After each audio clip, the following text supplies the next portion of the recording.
Greetings, fellow travelers, and welcome to the Way of the Showman, where we view the world through the lens of showmanship.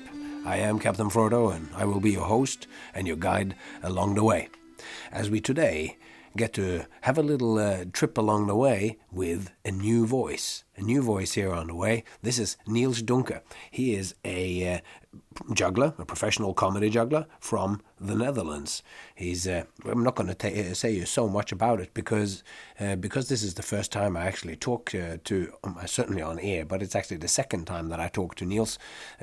We do spend a little bit of time sort of getting to know each other in the podcast. And he first reached out to me just as I had gone to Kristiansand in Norway, and he said, I am coming on a cruise ship which is coming to your town, Haugesund, which is amazing that he knew. And he said, I will be there on this day. And I said, that's such a bummer because I have left just before to go to another town all the way south in Norway. It's called Kristiansand. And he goes, I am there 2 days before. Will you be there then? And I was. So I went down, did the first day of rehearsals, and then went into town and met up with this excellent dude. I knew of him because he had done some projects together with Jay Gilligan, realizing one of Jay's ideas of the Cuphead Club, which we're also going to talk about, a new juggling prop, which is one of the many strings on Niels's bow. So here we go. Without further ado, let's meet this prodigy of juggling, Nils Dunke.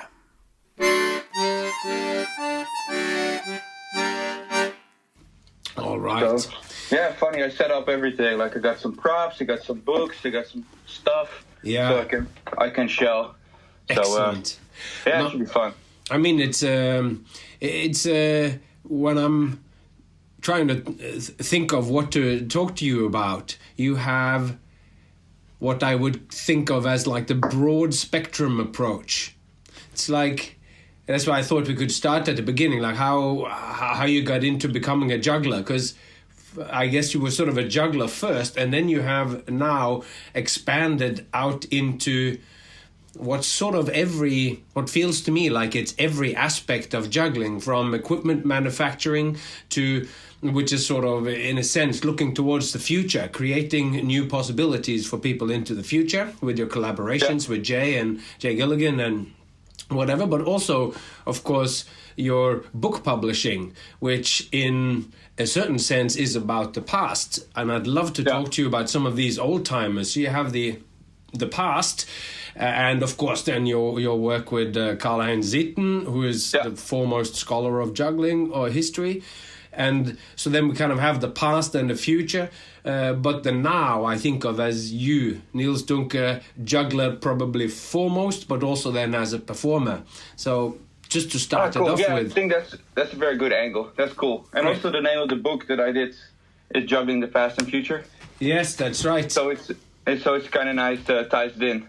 And this book, Juggling the Past and the Future, what an extraordinary work. It's such a good-looking hardcover book, and it is so comprehensive. And I had questions in regards to that too, but I kind of thought that we would sort of meet each other a little bit, and then we get towards the books later. Because also, of course, I'm interested in, it's almost like we could do a podcast just about this particular book. It's like Karl-Heinz Zieten's follow-up to the 4,000 Years of Juggling, because from the little bits that I have heard from Jay and also from my conversations with Eric Aubrey, it's a crazy history, and it's amazing the book exists. Might be funny too, just to have all different people that worked on it, have them on the podcast and cut them all together. And then at the end, because Karl-Heinz is so short, he goes like, yeah, it's a nice book. Wonderful. That's actually a great idea. Yeah, that's probably the way to cover that book, because of course it's a tome of, I don't know how many pages, but like 500 pages or something, and so many questions that comes. How does one in one book sum up the past and the future of juggling? But anyway, and as a microcosmos of that, we would like to look at the past and the future of juggling with you, my guest today, Nils Dunke. So how did you get started along the way to become a juggler? Yeah, it's actually so funny because I'm right now in the Netherlands. So actually this is my childhood room. But that's where I started juggling. That's where I learned to juggle 3. That's where I learned to juggle 5. Right now I'm performing all over the world. So I'm actually visiting just for 1 week here in the Netherlands right now. And then I go back to the United States, where in Tennessee there's a tourist town called Pigeon Forge. So I'm doing a lot of shows there. And a bunch of cruise ships as well. But yeah, it started all here. It started with, I always loved to play table tennis. And then I was like, what's more? I like to hit the ball very precisely on the table. And I go, God, what's the next step? I was like, if I'm not in the game or something. It's like, oh, juggling, that's kind of next level. And then I saw the Street Theater Festival in Rotterdam, because right now I'm in a suburb of Rotterdam. And so all the great street performers went there, like Al Miller and Space Cowboy, and all the best street performers from all over the world performed there. Lee Hayes booked them every year. And it was so just a combination of seeing those street performers. Then my dad took me to see them every year. That was almost like the highlights of the year. It was right after the summer vacation, and it was the first week of school.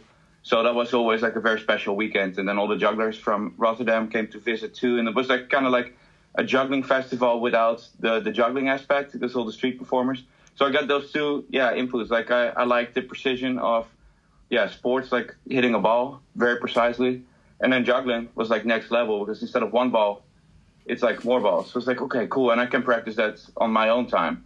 So, and then the input from seeing those performers. So those are the two early influences. And then there was a little bit of a juggling craze. So there was like some skateboard shops and some warehouses that were selling juggling equipment. So, I saved up, bought some of that stuff. And then, then I started practicing. It was so much fun. Every time there was like a new trick and one more object you can juggle. So it's almost like the analog version to me of a video game. Yeah, I mean, it's really interesting. For one, you mentioned Al Miller and the Space Cowboy, Shane Hultgren, both friends of mine and influential on me as well.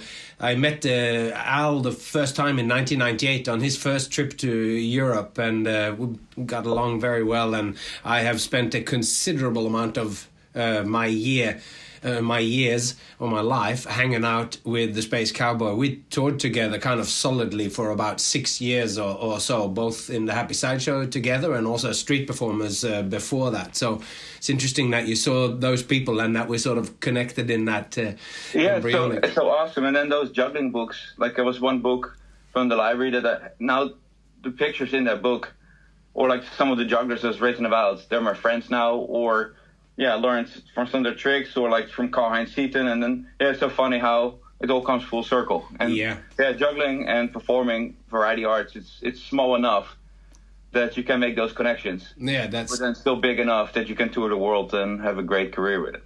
Yeah, and it's interesting with the juggling as well, like that juggling craze, that's even hit around here in Norway, because I had been juggling for a long time. Well, I was doing juggling with my dad. My dad was a magician, but then I wanted to do some juggling, and I ordered from America The Complete Juggler by Dave Finnegan, Professor Confidence, and I learned how to juggle alone in Norway. I didn't know anyone else that knew how to juggle, and learned from reading that book, juggle the scarves that came with it, these crappy quality scarves that came with it, and then learned how to juggle balls and whatever.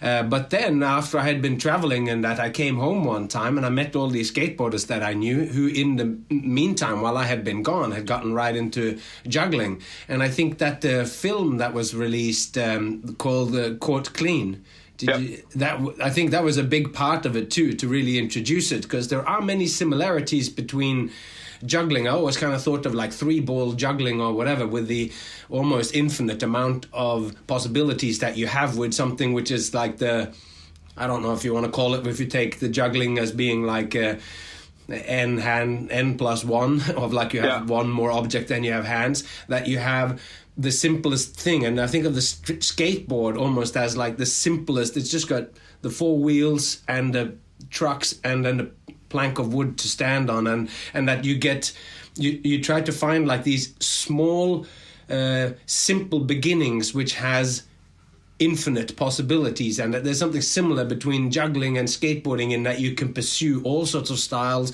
and all sorts of tricks from a relatively simple beginning. Yeah, and also like you're competing almost against yourself. It's not like so that's the beautiful thing too. Like you can be friends with the other people. Yeah. And it's just you and gravity, or you and the forces of nature. Yeah, that's great.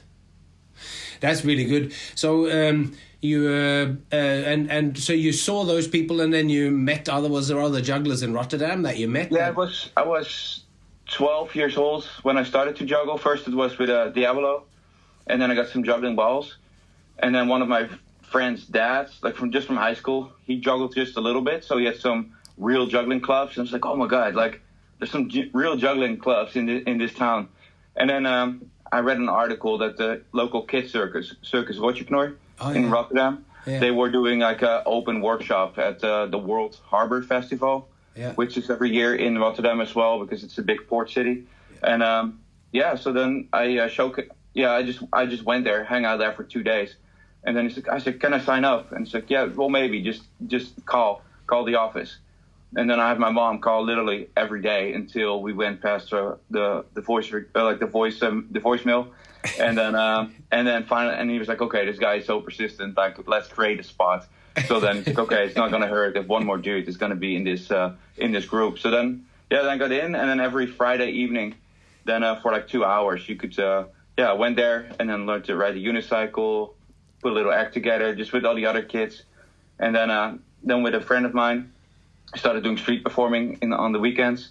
And it was also the same time that Driekes and Arco, from the organizers from the European Juggling Convention 2001 in Rotterdam, they were juggling every weekend, Saturday, Sunday on a square in Rotterdam. So I decided we just went there. So then the juggling world started to open up a little bit between the kids circus and then those guys. And then and they had more toys, so they go, yeah, if you want to try the devil stick, like I have one. Oh, I went to this juggling festival and I bought renegade clubs. Oh my god!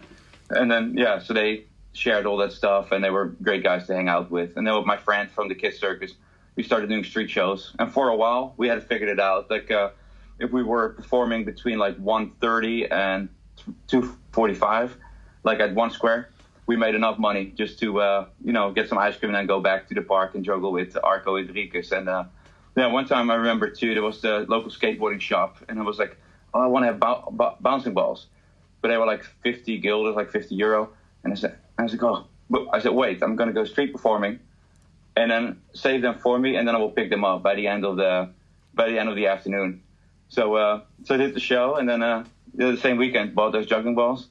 So just so many cool life lessons there that, like, if you go out and you go for it, and and also just you can make money, you just have to provide value. Yeah. So there's so many life lessons, and when you're 15 years old and you just go for it, you're not too scared to fail, and then you get those life lessons at that age. It's really good. It's really good, and I think there's something because so many people that are in the business. Doing shows, a lot of them have some sort of relationship with the street, at least in the kind of circles that I go. And there is something really direct. Of course, it's about the relationship to the audience and everything, but just to pick up this kind of almost a business aspect of it. Because I've had the same thing. We wanted to go to a juggling festival or circus festival in Tasmania. And we were living in Brisbane, and I figured we need to have $1,000 to be able to drive solidly down, have all the petrol and whatever we need. So, because it's not always easy to find a pitch when you're in middle of nowhere, like in Melbourne and Sydney and Brisbane. You can find places, but not so. Those 10 hours in between each of those, not so easy. So I just went in, did one show, and like you, was also lunchtime. That was the good time. But then I knew that if I just kept doing shows, they wouldn't be awesome, but I would make $50, $100 or whatever. And then doing the big ones, and then 2 days later or whatever, then I go, okay, we got enough money now for what we've saved, and you have it in cash, and then you set off on your journey. So there's something about this which, to me, because I love juggling. First magic, and then I sort of grew tired of the response that you have where you're tricking somebody. So if you're just in a social setting showing somebody a magic trick, they will always invariably then ask you, well, how is it done, or how? And I didn't like this kind of way of relating to people in your everyday setting. But meeting the juggling world getting into passing, doing 3-count passing, right and left-handed patterns, which was what I was particularly interested in, then it's like it's a shared thing. The skill is something you can share, just like you say. You meet somebody and they go, "I got a devil stick. Oh, and actually, I can show you this. This how you do this, and this element of it. This is what I loved." But then when you started doing street shows, you had this strange ability to go and do your tricks and make some money, and you discover this additional way or thing that you need to learn is, how do I present these things for audiences so that they like it more and they pay you more? So that becomes a separate game. But then to me that sort of puts together this thing that it's a life. It's because you make a life from what you're enthusiastic about, but it's also the living. That's true. I think when I was a kid and I went to the street performing festival, I think the purity of it, because I was like so awesome. Like one dude with a unicycle and a suitcase, and he goes to a pitch, and then he just starts to create some action. People stop, they watch, they have a great time. So at the end, you see all the smiling faces. There's something that's a structure that was built from nothing. Yeah. And then at the end, everybody just pays some money and just goes their own way. And I think when I was 8 or 9, I saw just the purity of that. You go, there's nothing evil. There's no downside to this. It's just, and also, it's just the formation of the props, or like there's some theater that's created just by some simple stuff, and something awesome comes. Everybody's involved. They're smiling at the end. Everybody goes their own way. So it's so clean. It's so pure. So I think that was one aspect of it, why I started liking the performing aspect. Yeah. And then with the juggling, it's just the skill. You get better at it, and it's just like, how can you place these objects? It's almost like a sport, like activity, and just then to combine those two, and just limitless possibilities, and it just feels there's no downside to it. It's just all. That's a great point. I haven't thought of it quite like that, but it's this sort of weird no downside, also because you haven't paid up in front, so that you can't be let down. If you're let down or you don't like it or whatever, you do have you can just walk away. Like if you didn't think it was worth staying for, then you just walk away and you don't have to pay or whatever. So there's some sort of. But if you do like it, then it's an art experience that you didn't expect. That has then it's just a great way to put it. Yeah, there was also like this documentary about buskers who street performing. Mm-hmm. Like I know El Miller's in it, Lee Nelson, and there was one quote too. Like was it Crazy L? Like I never met him, but like I saw him on the documentary, and he was like, it's like a high, like it's like drugs, like I'm getting this high, but there's no downside to it. It's just like the after, it's just so good. Yeah, it's I mean, that's true. It's like this interruption to everyday life in a very positive way, and you just go away afterwards. That was amazing. What happened there? And because of course street performing is so very much also about the shaping of the attention of the audience. It's like you start and there is no audience, there's no stage, there's no nothing. So you got to start first by grabbing attention and then tuning it into interest so that they want to stay. First you just can explode a paper bag or put something on fire and people stop, and then you got to tune it into and make it into an actual show that people then want to watch. To see. So very interesting. But moving along, I kind of thought you already sort of hinted at it a couple of times, because one aspect of what you do then is shows on a cruise ship, and then I also like to get onto this idea with sports juggling, which of course in I don't even know how to say his name, Staroletsky's book, Mikhail Staroletsky, like he's seems like some of these people that you and that you're inspired by are doing very high numbers and stuff. And so there's the sort of sport juggling aspect to it, which I don't really know much about. But I thought maybe we'd start first with like on going from the street show, and now you're on cruise ships, like getting. Yeah, I think I like growth. So I always go like, if I master one market or one aspect, then it's a skill that I have in my bag and I can use. But then I go, what's the next thing? How can I make it more exciting? So for example, first, when I was at school, I was just doing the street shows because that's good. And then you can get like, okay, can I get booked by somebody? Somebody wants to pay money up front. Can I get a corporate gig, or can I get a So then I went after those, and every time you just learn skills along the way. You go like learn how to get a promo photos done, how to make a website, all that kind of stuff. And then I was like, oh my goodness, like at the European Juggling Convention, I met a juggler, Valentino Bigorac, and he was performing in the variety shows, and he was very nice. He was like, come to visit me at the Star Club Variety Theater in Kassel in Germany. So the week after I did my last exam at high school, then he was like, yeah, come over, just hang out with me for a week. So I got a little bit of a taste there. And I was like, oh, I wanna do those kind of venues. But then never did circus school. So like it was very hard for me to get into that market. But then I went to Las Vegas for the first time in 2004 because the Jason Garfield at the World Juggling Federation. And then all the American jugglers that I met there, they were doing shows on cruise ships. And then I said, oh, how does it go? How does it about? And it's like, well, we do a 45-minute show. These are the theaters. And we do some comedy. And I was like, oh, this is a better fit for me, actually, because I want to do the variety shows. Never really could get in. And all you need is like an 8-minute act to the music. Then I was like, wow, if I get 45 minutes of stage time and I can use all my experience engaging with a crowd. Yeah. But then also get to do a couple of those acts. And the theater itself is just as nice as those variety theaters. But like, that's a win. I can just do that. I can get it. And there's like, and that was just the time that the American cruise lines are starting to bring over their, it was kind of new. Now there's cruise ships all over Europe, but like 2005, not so much. So yeah, so I was like, okay, if I start preparing. So it took me like 5 years. And in the same time, I did mechanical engineering in college, which because first I wanted to do professional juggling right after high school, but my mom was like, well, you can't do it, but then you're on your own. You have to so it's like, okay, I was like, I don't dislike the idea. It would be kind of cool to learn a little bit more.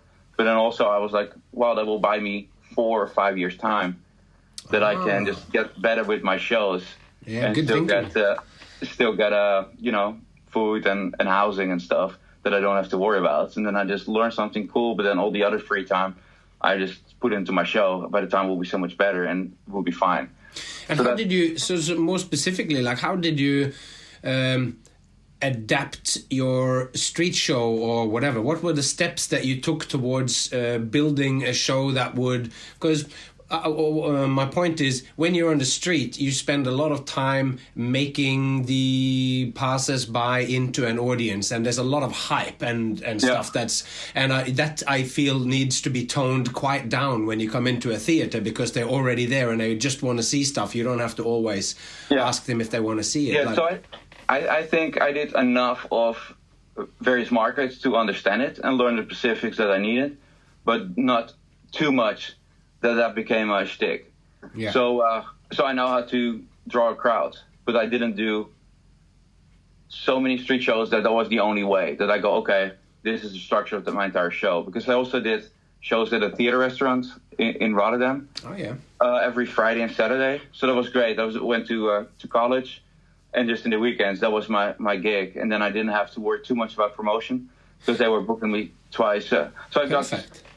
But just so in the theater restaurant, what kind of length or format was your show at that point? It was very interesting because it was a themed restaurant. The program was like 4 hours long. Oh, yeah. But they called it kind of the witch house. So it was, so you had the witch and that was kind of like the host. And then, they welcomed the people. And first they got some soup. And so you did like a little bit animation, strolling stuff at the tables, just atmosphere. So in that sense, it was kind of like a lower class palazzo. Yeah, it's like a dinner show, but with a sort of ghost theme or which is horror theme. It was very, the mood was very good. Everybody had a great time. Yeah. And it was unlimited beer, so that probably helped. But just everybody, there was bachelorette parties, people that worked in the harbor, and just it wasn't too expensive. It was like $60-$70 or something to have 4 hours. So there's like a lot of like corporate outings. So it's both food and entertainment. So it's a whole package. Yeah, wow. Yeah, and then it was like they had a table magician. And then a fire eater. So we all did shows at the tables for the people to wait to get to the food. And then we did like a little act, like a couple group numbers in the central area, like the stage. And then you got your solo number as well. Yeah. But it was very disorganized, but it was very fun. So everybody, the mood was just incredible. Like everybody that worked there, still to this day, they go like, wow, that was like almost the best time of my life. Yeah, wow. So I feel like I was very lucky that for 5 years I got to be part of that. And then the same kind of moods, the Comedy Barn Theater in Pigeon Forge, which is a variety show. Yeah, how did you end up there? Because that's in Tennessee, right? Yeah. So I was doing so first at college. From there on, I went straight to the cruise ships, and then I did that for like 7 years, and I got a little tired of that because you don't get to perform as much, but you travel a lot. So in the beginning, it's amazing. You get to see all new places. You got have all the days off on the ship to work on your show. So that grew a lot. But at one point, then my show was kind of like almost done. It was as good as it could be for that market. So it's like if I change something, I'm not going to get more bookings. So at one point you go, what's the point? And then, David Fee used to be the senior cruise director of Carnival Cruise Line. And he was the founder of the Comedy Barn Theater as well, together with Jim Hedrick. And so on Facebook we started talking. And then, because the cruise ship connection too. And then I had a couple gigs in the area. Then I met him and he's like, oh, let's throw you in the show. Let's try it out. Yeah. And he's like, I was looking for a juggler. On paper, it wouldn't work because like this is very, Republican, Southern. But he's like, yeah, it's kind of funny. It works. With your accent, it shouldn't work here, but it does. It's just so weird, but it's high skill. So yeah, all the people that come to this area, they seem to go for it. Although on paper it shouldn't work. That a guy from the Netherlands is going to go perform in overalls in this hillbilly show. Yeah. Well, like, it's just so off the wall that it fits great. Just you have a contract, so I worked out for multiple years, and that was great. It was so much stage time. We did like in the summer or half the year we did 2 shows per day, and then the other half is just 1 show a day. So you really did like 500 shows per year. That for 3 seasons. So yeah, just between the street shows, the cruise ships, then the theater restaurants, 3 months in Theme Park House in Boston, Japan, where I did like 4 shows a day. So it was really good to get that amount of stage time. And it was all different. Like in Japan, I had to do a 20-minute stage show without talking. Yeah. And that got me into the cruise ships for the farewell spots for Royal Caribbean. And then from that shorter spots on board those cruise ships, I got into the longer show. Yeah. So just like all this, one venue, one experience helped the other one to kind of almost like fill all the puzzle pieces of the entire puzzle to really understand everything. Yeah, it's great, and it's I think it's an important part in a well-rounded performer. That you, like you say, you started at the Witch House and you're doing animation and doing stage time, and you mentioned that it's sort of disorganized, the thing, which means that you get this organic thing of the performers needing to organize themselves, but it also allows everybody to contribute. Sometimes when you come into a very rigid structure where you go, this is the director, this is the choreographer, this is the lighting designer, then everybody, your contribution as an artist is often just sort of to stand there and do your act between this time and this time. But when it is a little bit more disorganized, either it falls apart or it has this organic approach, which teaches you so much about the different aspects of it. So it sounds like half the time the general manager, he was just playing card games on his computer in the corner, and we were just doing all our thing. But everybody had a great time, and it was too like, it's like, I think LED props would be great for here. Do you mind purchasing it? And I will just do the amount of shows to pay for that thing. He was like, yeah, no problem. Great. So like just that organic stuff, and then those possibilities, because if it's super structured, they go, no, you cannot afford it, or like, and then those things don't happen, but they were open to new ideas. Yeah. And then everybody had good times. So everybody gave their best, and it became like a very good show. So because the first time I met you in real life, you sent a message and going, I see you're in this town and we are coming with a cruise ship to this town. And I said, I'm not actually home, but I am in this other town also on the coast. Are you there? And they go, 2 days before I'm there, and then we could meet up. So you're doing cruise ships still. And I was just wondering some practical things, like when you travel to go with that, how much equipment do you have? Like how many suitcases and stuff do you have when you go?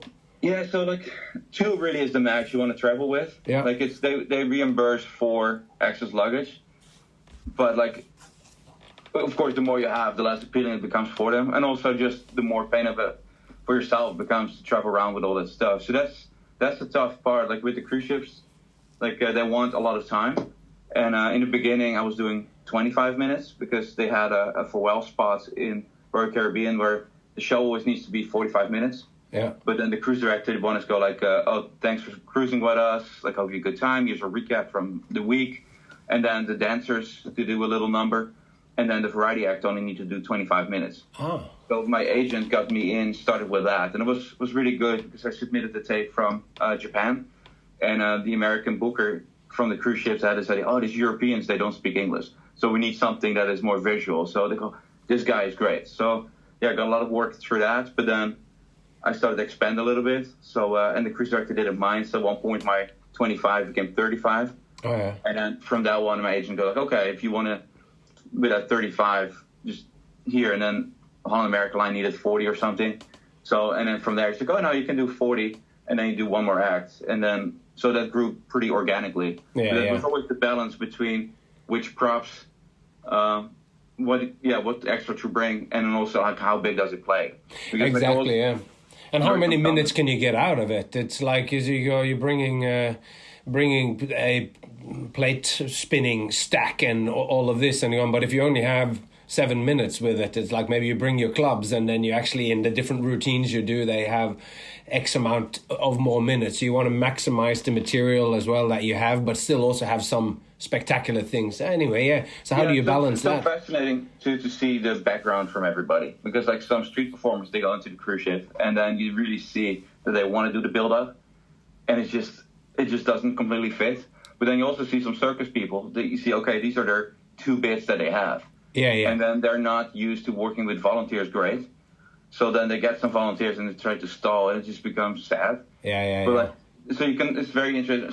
For me, so it was good that I feel like I have enough background with any of these markets. I did some circus shows too, and I have some juggling to the music. But then also I had the experience from that restaurant and stuff to deal with volunteers. Like very often it was just one-on-one, and they were like, after a couple of beers, you have to be really good to control them. Yeah. And if you have to control a crowd on a cruise ship with like really sweet people that are all on vacation and half of them are retired, it's not so difficult. Yeah. Because they're very willing to do that.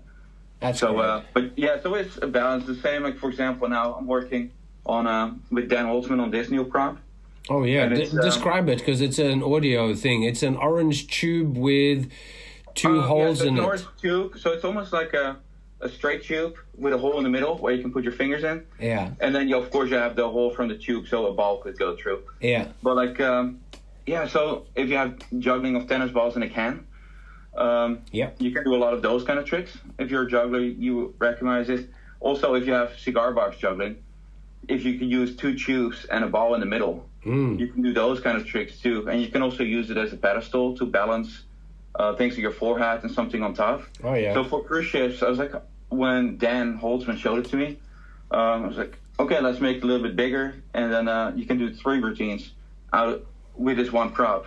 And all 3 routines, they're really good on their own, because I know from these old juggling books that some jugglers just had this routine with 2 tubes and a ball, and that was their main thing. For some jugglers, back in the day, you mean? Like it's like somebody used this as a prop back in like the 30s or 40s. Like so this is the from Freddie Kenton, and he's one of my mentors, and he gave it to me. But like it's basically like almost like 2 funnels in a way. Like it's a little bit bigger in each end so that you can use it to balance. And I guess isn't it Francis Brun or whatever? He also does these balances with these kinds of sticks. But yours is a more utility prop, because when I look at that wooden stick that you just showed now, that seems a little bit more like it's just for balancing or so. Although that one was kind of long enough that it could almost be thrown like a juggling club. Yeah, as well. So, then I think that's where the mechanical engineering comes in place, because then I look like, okay, what do I want to do with it? How can I optimize it for that use? And can I, with a couple design tweaks, can it be something else too, that you can do more with it? So, so this is the Nils thing. So now I need to do 2 different 45-minute shows on board cruise ships, which, now the one I have super solid, and then I had another like half hour of really good material. But now the market seems to shift, that they kind of want 2 different 45-minute shows. And the benefit was that there's not that many jugglers that can do it. Yeah. So if you're a singer, if you don't have 2 45-minute shows, you're kind of screwed. Because the other guys would have it. But with jugglers, it's still very rare.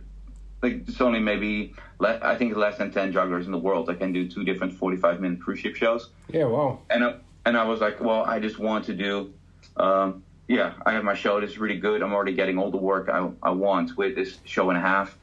But now I think, because I always want to grow, that the package that I have there, it almost becomes too easy because everything works after, like my first cruise ship was 15 years ago. So I worked out all the kinks. So now it's almost like, I'm starting to get a little excited about that challenge. And also then I go, okay, instead of sitting all those nights in my cabin, and then only one show night, then you get to play it twice, might be not so bad, actually. Yeah. But it's interesting also, like, it's a theme in your life, and I guess I have it somewhat myself as well. But from the beginning, you go, I play ping-pong, but I like this. What's the next step? It seems to be a theme through your life that you always sort of move on, that you're not happy sitting with your creation and going, okay, this is my golden gem and I'm gonna polish it. Like you say, in the variety theaters, there's people out there who had those golden 8 minutes and they were famous for doing that, and you're sort of always expanding. And part of what I think is interesting that I know has had an impact on my life is when you are in situations like you are on the ship, where you are working and there's a set time when you're working but you need to stay there. So the ship is even more extreme, because I've been doing that. I did that 12 years with one show with La Clique or La Soirée that we toured around with. And then we did 8 shows a week, 6 days, over 6 days. So you're always kind of locked in, but you're only working at night. So then you had all this time during the day to develop other ideas or to develop things, but I didn't necessarily get the time to test them out on stage. So I'm thinking, of course, you're keep tweaking your shows and everything, but I guess it's also in this time where you are not economically nervous about anything, and you have, because you're working on a cruise ship and you have this extra time, that is this also where your ideas to go into the other domains, like making juggling equipment for sales and publishing juggling books? That's not something that I think the average person who wants to get rich gets cracking on, because it's more like a passion thing, I would imagine.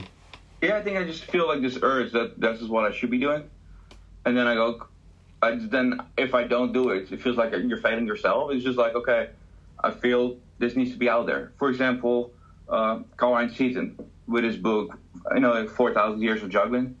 And when I just started juggling, the very first book that I had a little juggling history chapter on it.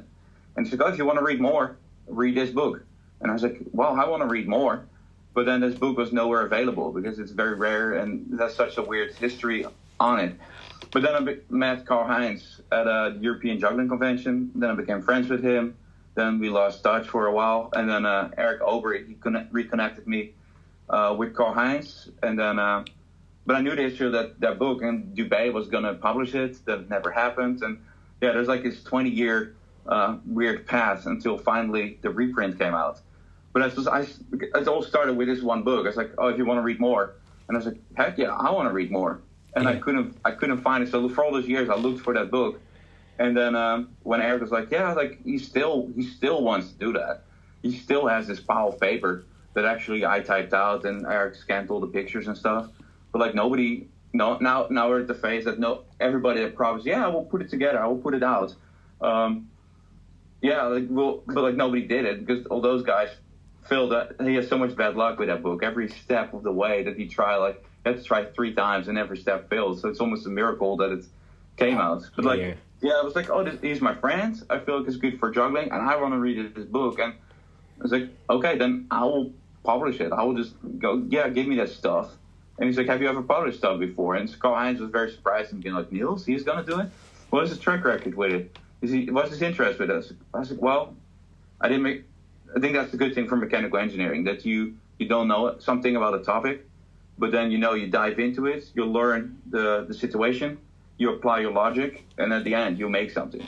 So that's I think, the big benefit from mechanical engineering that I learned. It's like, well, how difficult can it be? Like, it's not going to be easy, but books are published every single day around the world. So it's not a process that is impossible. So you go, okay, if other people are doing it, if I follow the steps, then I should be able to do it too. So pictures were there, the text was there, and then it's just like using your brain, because Daniel Holtzman, he's a friend of mine, also coaching me with comedy and juggling for many years.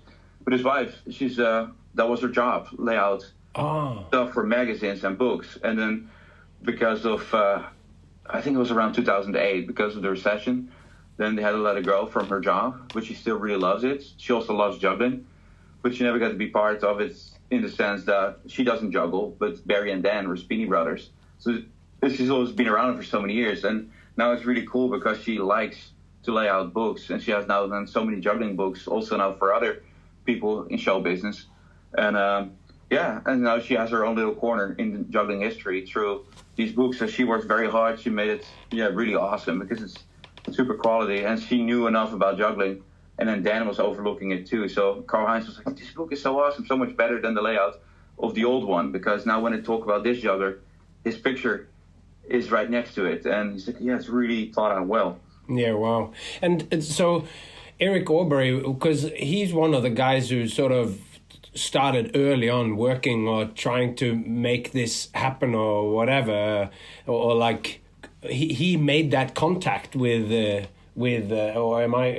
Carl, and then he put you in contact because I mean he's doing a PhD. I don't know if he had started doing that at that point, or I think he was prepping for it. Yeah, so he was knowing that he's going to spend so much time on that. So he didn't, because that's the thing with you. You had then free time, or you made it because you already had your gigs, and you knew that you had them to the point that you wanted to go, what's the next thing? So you could also your passion for this book and getting it out.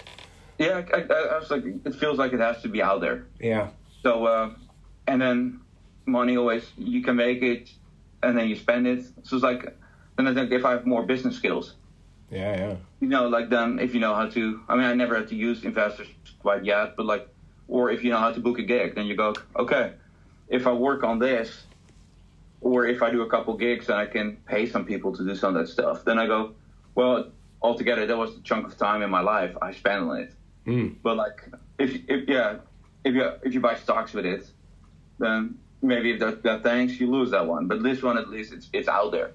And, it's the same almost as you go, I want these bounce balls. I'm just going to do a couple of street shows, and then I buy the bounce balls. And now it's also you have this passion, and there's this book that's so important, like to get Karl-Heinz's book out there in a better way than that the first one, 4,000 Years of Juggling. Because I think a lot of people who grew up in juggling in the late 80s or early 90s or whatever, whenever you started doing it, I can't remember when that book came out, but I was reading Cascade, the juggling magazine, and I saw that book existed. But me too, it was like this mythical thing. It wasn't until like a few years ago that I actually saw a copy of it that Jay Gilligan had, which I think he had Luke Wilson's book that he used in Reflex. And it was the first time I actually could hold it and look at it because there's only a very few, like a few hundred copies or something made of it.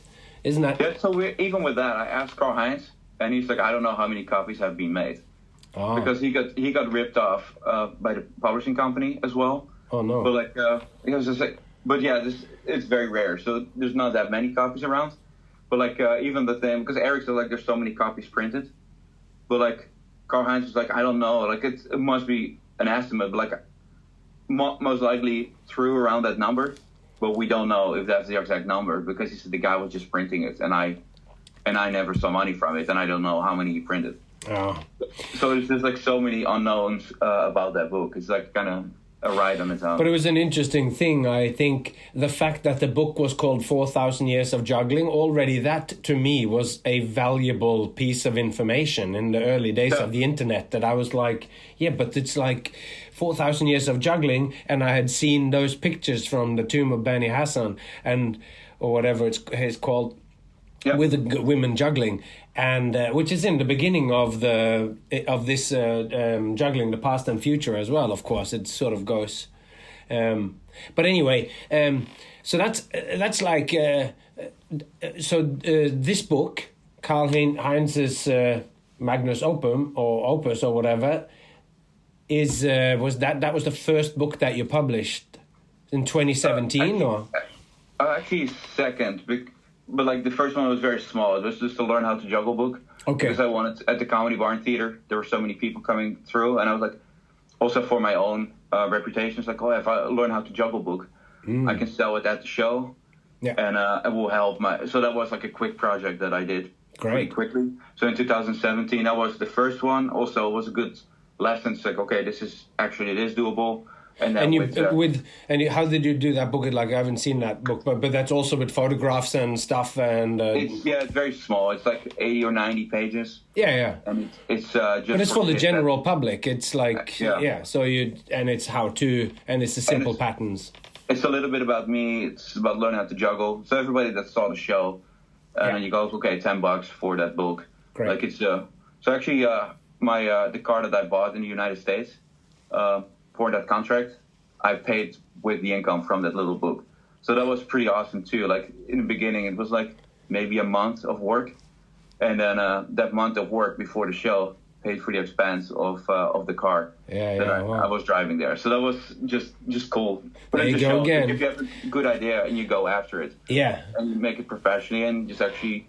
Yeah, things are possible. I mean, I love that. It becomes this theme. I mean, I'm hooked onto that idea, but it's the same of how I like you do the thing that you love, doing the shows and everything, and then you get something concrete afterwards. You go out and you take your suitcase, go out on the street and you do it, or you're doing the shows and then you make this book and then you sell it, and then at the end of it, you have something tangible, real that you can open the door and sit in and drive where you want to go. There's something cool about taking something that's purely an idea and then you shape it into an object and then it makes real changes to your life. Yeah, and also like it's fun because my best friend, he was the #1 student at the #1 business school in the world. So he's very smart. But I know him from high school, and he was like a consultant for McKinsey, and then he was like a reorganization of companies and stuff. But after 5 years, he was like, oh, I want to do something more concrete because I always come into a situation where there's a lot of crap going on and I make it better. But then when it's better, I have to go to the next project. So, he's like, I want a company that actually makes a concrete product and I can see it all the way through. So, it's kind of cool that even with juggling, some people go, God, it's just juggling. But then you go like, even some high profile guys like that, they go, actually what you have that you can go on a street corner, or like you can go to a theater, create something awesome, and you see the impact from it one-on-one. It's so valuable that he went from one company to another because he was lacking the impact that we get to do when we do a show. Yeah. But the only question that I thought we were going to have to dive into this, it's like when you're talking about the past, then you kind of, the people who are still around in photos and who have done important things or whatever, like in the hindsight, like we look at it now and we go, oh, well, this was important and Bobby May has to be in it and Cinquevalli and all, like these people, of course, have to be in it. But then when it comes to the more contemporary stuff, what was your sort of criteria for making a book? Because it can become endless. Is it just going to be like a dictionary of people who have done some juggling? But what was the criteria for who was to be included in the contemporary stuff?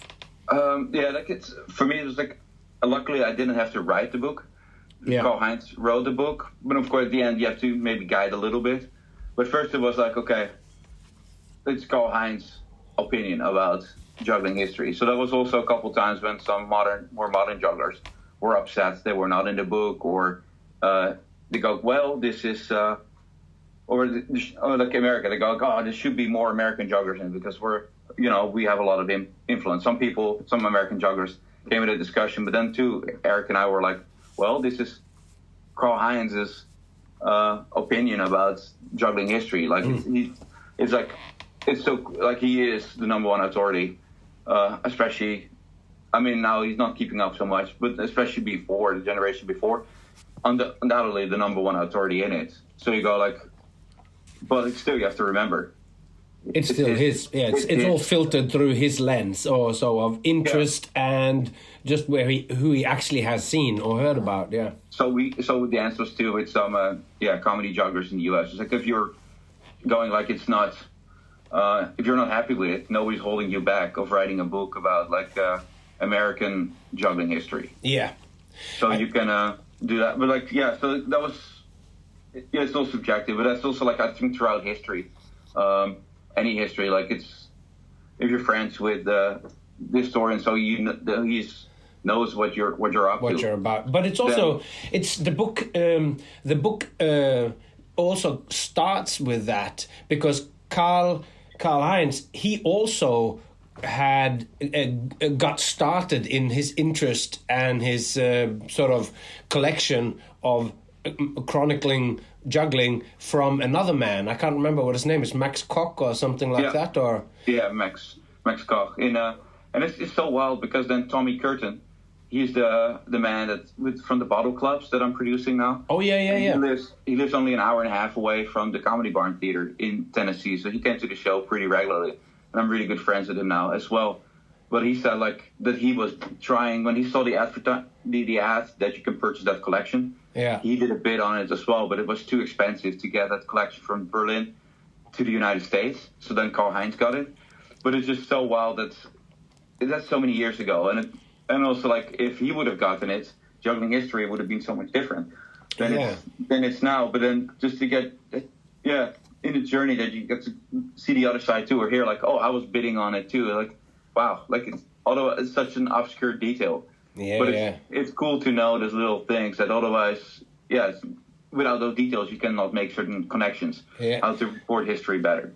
History is told by the winners, and in this case, history is told by the winner of that auction. And I think too, like Karl Heinz, because he loved juggling, and he juggled just a little bit, but like Tommy was a professional juggler, so I think it's good I went to Karl Heinz because Karl Heinz really made it his life mission to travel all over the world, meet those jugglers, and write those books and report it. It's really interesting. It's almost like when you get to the point with a new field of art or whatever, you need to have people who are academics, like we are getting now. Like Eric Aubrey is making his stamp on that, or like his contribution towards academia, understanding what the juggling and with greater within circus. I mean, because juggling is so connected to circus, particularly in Europe. But all of these things, it's like when external factors, when people are reviewing, like, because most of the time when people review circus, it's like the arts person, and they might know. Maybe they care most for ballet, or they care most for concerts, and then all of a sudden you're sitting there with a contemporary juggling show, and they don't know what to make of it. But when you then have a historian, which juggles a little bit, but that is first and foremost a historian who is interested in. Because the study of the history of juggling, exactly what we just touched on here, who gets included and who don't get included because the history will always be different depending on who tells them, which is why in 2024-5, it's still coming out books about the Second World War or about the Napoleonic Wars or whatever, like, because a new person will see another thing. And each one of those books might be completely true, even if they don't overlap. But from the point of view of the people who are in the trenches, this was what the war was like. And from the point of view of the people who are in houses in England during the Blitz, this is also true. But all of those truths were going on at the same time. So, of course, you want more people to write histories of juggling, because each one is just a facet of the whole truth or whatever.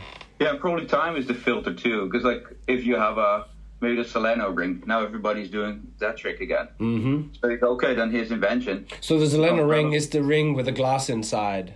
No, you have the ring. It's like, for example, two juggling rings, and they're little maybe 2 inches apart, and then a ball can roll in the inside. That one, okay, yeah. Something like that on your forehead, and you just bounce your knees up and down. That motion will make the ball run through It's like a head bounce, but with a kind of cute, cool apparatus or whatever.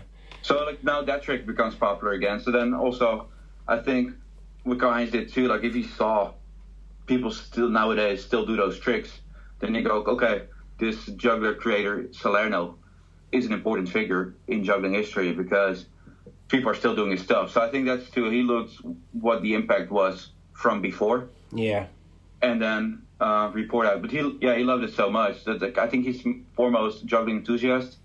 And then he reported it, but he reported it in his way because he never, like academic notations and stuff. He doesn't have that in his works.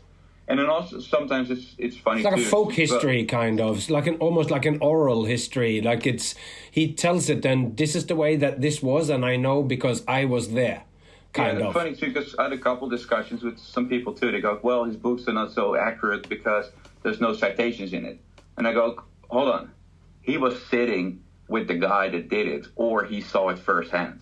So how can you cite that? Because he was there. He was an eyewitness. Like, and then if you go like whatever in engineering or something, he was closest to the source. All the other stuff is just, a summary. Like it's like that you rounded off the numbers within the calculation. Yeah. That's what you're doing. You guys are now citing his work. Yeah. So now your work has a citation.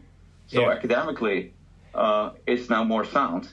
But actually it's less sound because you're quoting the source that you say doesn't have citations. So I go, there's something weird going on here. But it's always like that, isn't it? It's like this with citation. It's the same thing that they ask you, well, I want to do this job. Well, where have you worked before? Well, nowhere yet. Well, then you can't start working. We only hire people who have already worked. And you're going, well, if that's what the business does, how does anyone ever get to do anything? At some point it starts and it can't be cited. It's just the beginning, and he is like, because juggling is as something to be studied is a relatively new thing, and he really was on the forefront where he's there's no one else really to cite. yeah, and then it's funny too. His company is like if you're the leader, like Steve Jobs didn't have a college degree and all this stuff, and then they are the ones that get to hire all the people that need to follow those rules. But then Trailblazer doesn't have to follow those rules. He just goes for it. He picks himself and he starts. But I think that's it's the difference between the people who come into any field, but we just talk about circus from our point of view or whatever, that a lot of people come out and they just look for some company to join, and other people come out because they have something inside themselves that they go, well, I'm doing this, so and then sometimes that ends up with, like you hire somebody to help you as an editor or as a designer or whatever like that. You then that's like I guess you don't have full-time employees, but it's the same principle.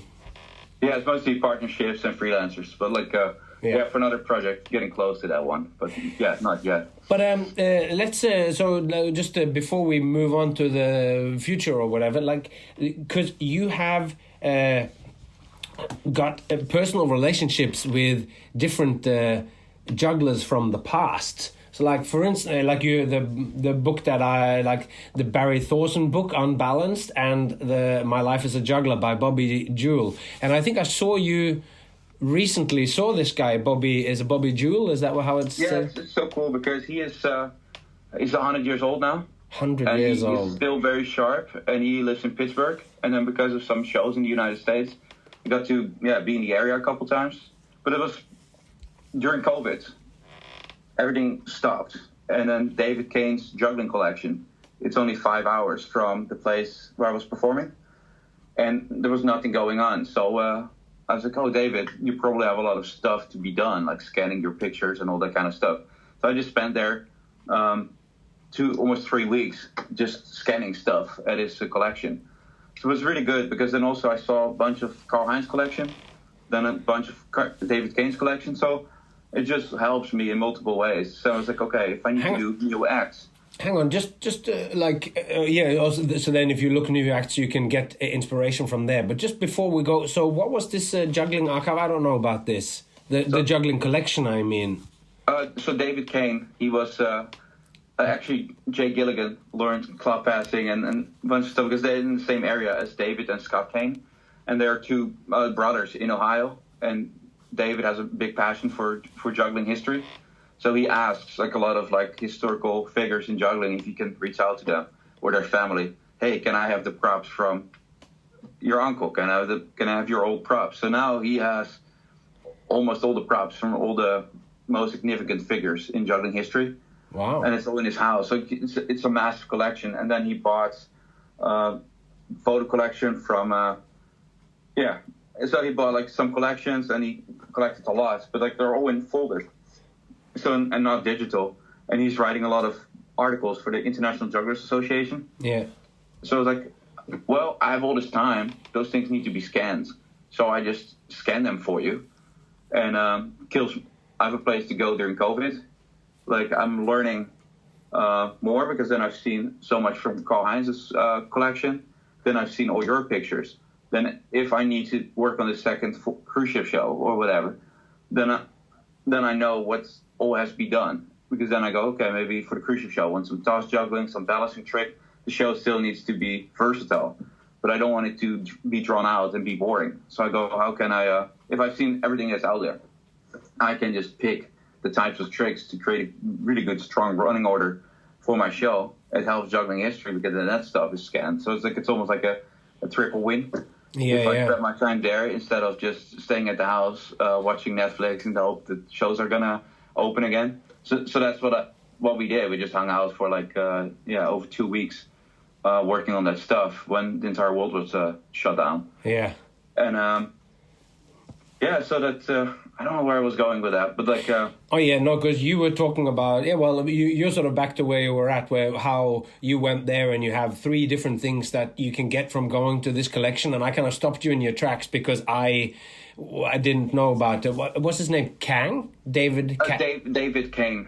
David Kane. Oh, okay. So and he's kind of then bought other collections and stuff. I guess that's how it kind of is, that you amass it and it becomes bigger. Yeah. So he collected one-on-one, and then he bought like Paul Bachman was his name. Like so, he bought the collection from Paul Bachman, and then he reached out over the years to a lot of like historical older jugglers. Yeah. And I'm starting this juggling museum, and now he has like his full house is full of juggling stuff from Edward van Wyk from the first juggling clubs to modern props. A lot of Jay stuff is there too. Like he just like. A lot of like older and newer historical juggling props. Because Karl Heinz was never interested that much in props. He just clogged up his apartment. So Karl Heinz wanted the stories and the pictures.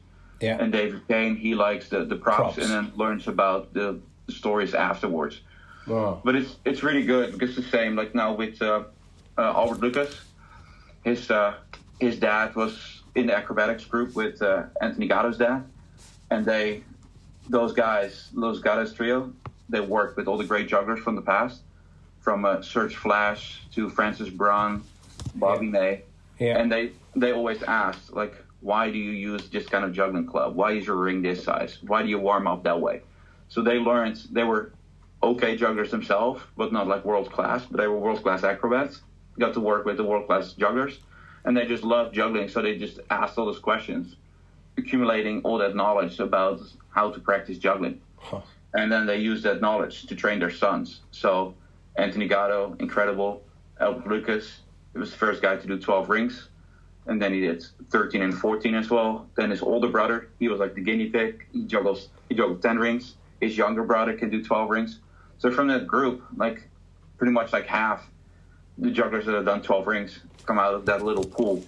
But then the good thing too, like they asked like, so when Albert was a kid, they always went to Stu Reynolds. And then it's like, Albert is now this tall. We need this kind of juggling clubs. Okay, he just grew so much. We need bigger juggling clubs. And then the old timers, they knew the methods, and then Stu Reynolds learned from Harry Lind also the methods, like how you can measure juggling clubs. The same like tennis rackets or golf clubs are measured for the individual, with juggling not so much done. So then learning that from Albert, but then getting to test, they go, okay, show me the club from this juggler. And then David has it. Yeah, wow. And then I can just measure. It's like, okay, that's why it spins so good, or that's why that club is horrible. And then then Albert showed me the knowledge why, and now that comes in handy for the juggling props. So it's also almost the same. Why I wanted to do juggling, the past and future book, because I think it needs to be preserved. But now understanding this, you go like, sometimes at a juggling convention, there's a juggler and he juggles like 7 clubs, and everybody goes like, oh my God, he is so good. I could never do that.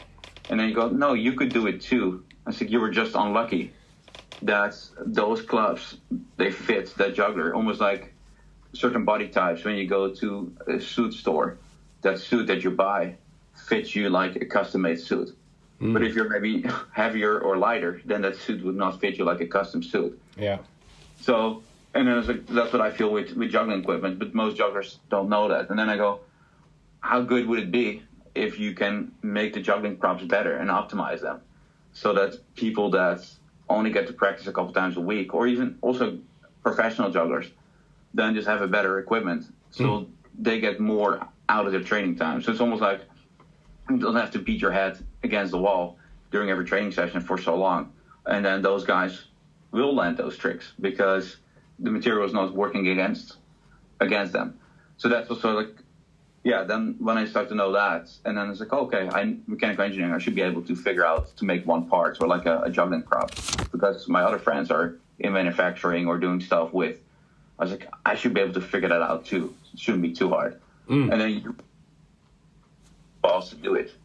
And then Aaron, I was just turning on a video recording. I'm recording it on a separate device, but I just thought, I don't actually use the video, but sorry about that. Okay. Yeah, so it's like, if you have the knowledge and then just figure it out, it's fun because it's almost like solving a real life puzzle. And amazing. Yeah, and then otherwise I have this knowledge and then you're holding it back. But then you go, okay, if you make it into a product, it helps me, it helps the other people, and it's just like, it's overall, there's like very little downside to it, but there's a big plus. But it's an interesting thing as well, like, because the general clubs that you get in the store, it's like if you're only doing 3 clubs and stuff like that, I guess you can compensate more because the tricks aren't quite as difficult. But when you get into the more difficult things, whether it is rings or clubs, when you're doing 7 clubs, or because I understand you're actually working on 12 rings as well, that you're then almost at what can be called like the edge of what's possible, or like you're going into really where it's so difficult that now I would imagine that it really makes a big difference. If your juggling rings are too thick and too heavy, then doing 12, even catching 6 in one hand, if they are, 4 millimeters thick instead of 3 millimeters thick, it's just the way you have to grip and hold the rings in your hand. Yeah, it makes a big difference. And then the weight too. If they're heavier, it's going to be more difficult to make that force that the 6th ring comes in your hand. Yeah, very quickly it will knock out the other 5. But like if it's lighter, it would help. Yeah. And it's the same with the juggling clubs. But then it's the same, like if you have shoes, you put them on the wrong foot. In the beginning, it feels weird. But if you walk around with that for like maybe a day, you start to notice it anymore. Yeah. So I feel that's with juggling clubs too. Like a lot of people don't realize that they don't like their clubs because that's all they do and they got used to it.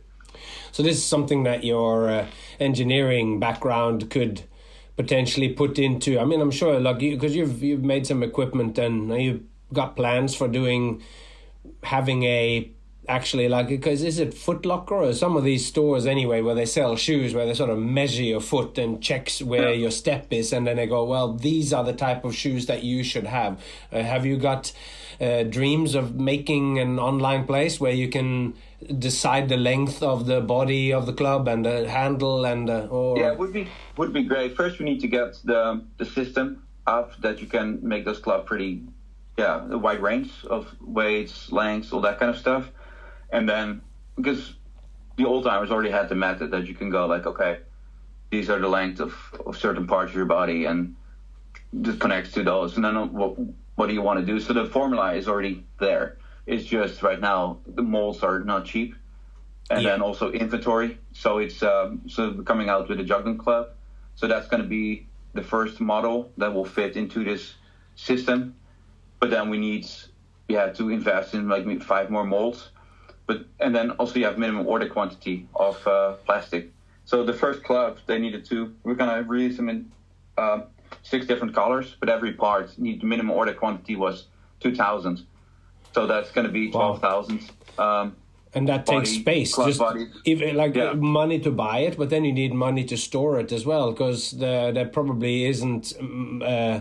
There isn't a market for, like, if there's 6 colors and 2,000 of each, it's like you're going to end up with 12,000 clubs that's going to sell. That's going to take a while, doesn't it? I don't know what to... Yeah, so luckily, like, that's why it's so funny how everything comes back together, because, like, Max Oddballs, he founded jugglingwholesale.com, and they're the biggest distributor for juggling equipment. Basically, all the juggling shops in the world run on his wholesale company. And so that's partly in Lithuania, partly in the UK. But then also Max was friends with Karl-Heinz. Like he helped distribute the juggling art. Yeah, like one of the silver book from Karl-Heinz. Yeah. He helped. So like, it goes back 40 years, and they were friends. So it's like, it's funny how then all the projects kind of weave into each other. But like his son, I'm not friends with him as well, and they are the backbone of the distribution network of my juggling props. So the bottle clubs and the cuphead clubs. So they're now going through them, and then they have all the network with the juggling shops. Yeah. So so I'm using their infrastructure, and then so they do the ordering and the storing of the stuff, and I do the design, and then we just co-develop them, and so we're just working together on that. What kind of numbers? Like, I have no idea of what kind of numbers. Like, how many juggling clubs are sold? Like what? I'm learning about it now too. It's just fascinating, because like on most days, these guys have like 140,000 juggling balls in their storage. warehouse. Yeah.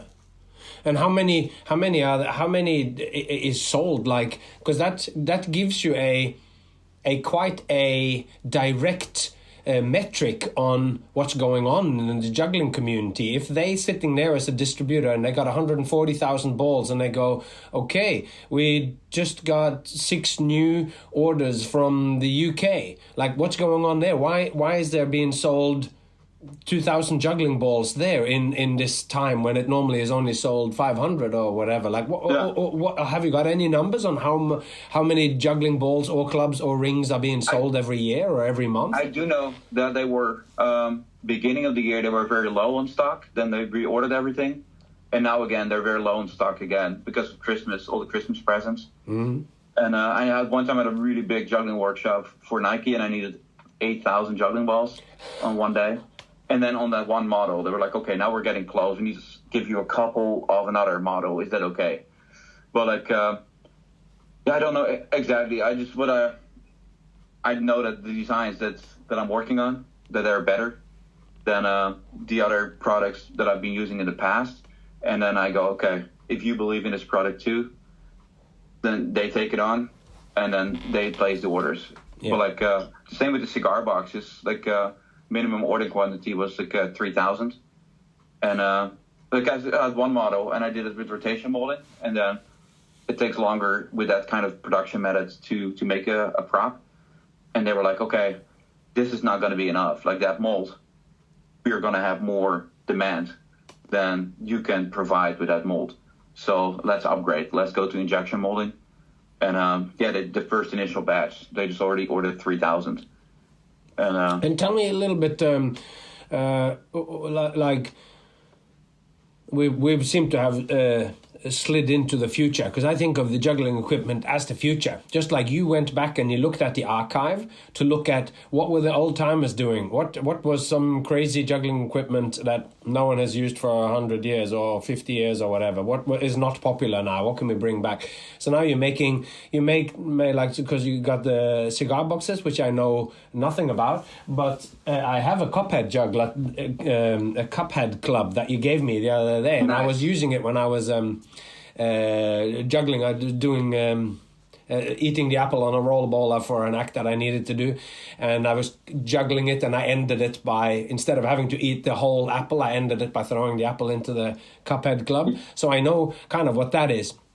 But could you describe, like, I thought maybe we'd talk a little bit about Cuphead and what's different than what it affords the jugglers now, and also how does one update the cigar box, because that's something that stayed the same. So maybe just describe those two pieces of equipment a little bit. That was a huge compliment, like Bobby Jule, because he's 100 years old. He started in old vaudeville, and he actually got to see the movie from W.C. Fields when he was like 10 years old in the cinema when it came out. Like the old-fashioned way, 1934. It was like just mind-boggling.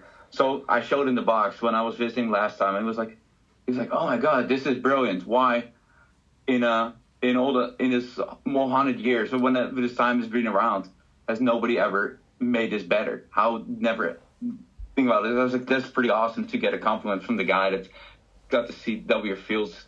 Movie that kind of really made it more popular.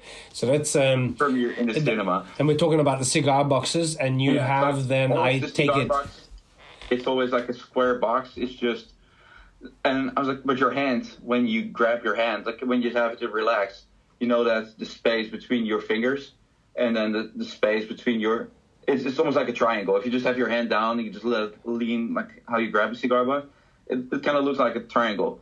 So what we did, we dipped the middle in from the cigar box. Yeah, right. So ergonomically, it's a lot better, because if it's completely straight and it's quite thick, you need to put a lot of pressure on your tendon.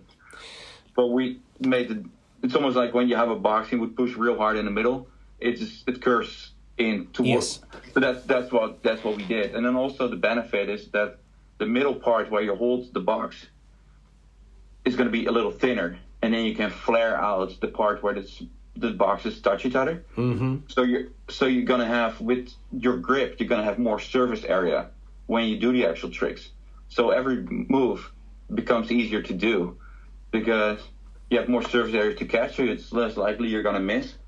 And the grip feels more natural, and your hand is also more closer to the center of mass of the box.